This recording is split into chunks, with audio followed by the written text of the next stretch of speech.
video guys, ang aming ulam ay napakasarap, mga super mom.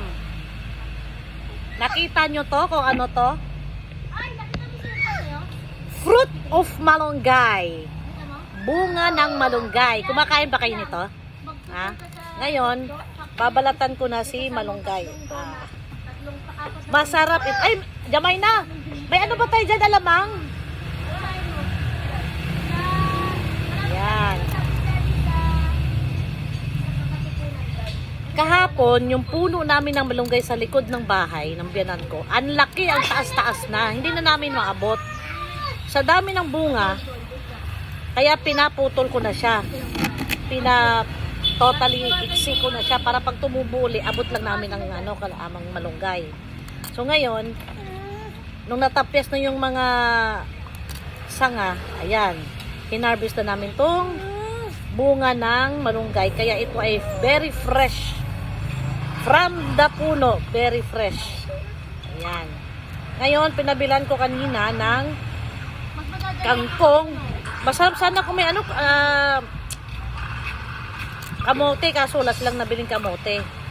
So, ito, napakamura, oh. Kalabasa na lang. Kalabasa, kangkong. At saka ano pa nabili nyo?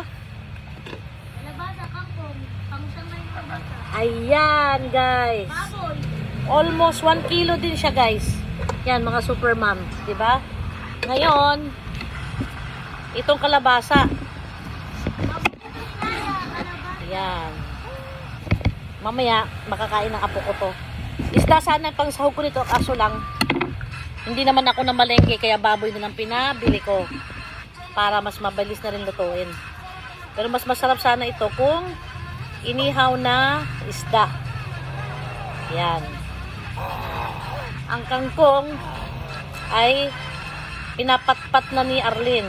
Tinatalbos na ni Arlene. Ilang kangkong yan? Sana dinamihan nyo kung konti lang yung isa.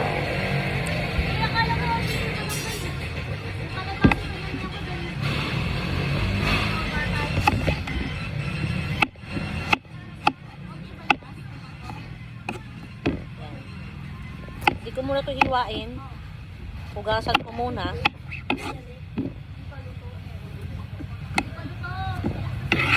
Hiwain. Babalatan ko muna tapos huhugasan.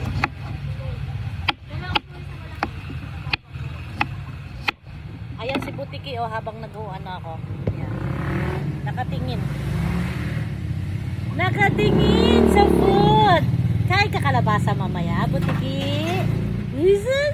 Kain ka wala mamaya kalabasa. Ay sus. Tuwing nagbablog ako, nakatingin yan. Gusto din niya na ibablog siya, kaya pinukus ko yung camera sa kanya. So, see you later guys. Babalatan ko na to kasi meron pa. Tapos, maghahanda din ako ng sibuyas, bawang at kamatis. Bye for now. I'll be right back.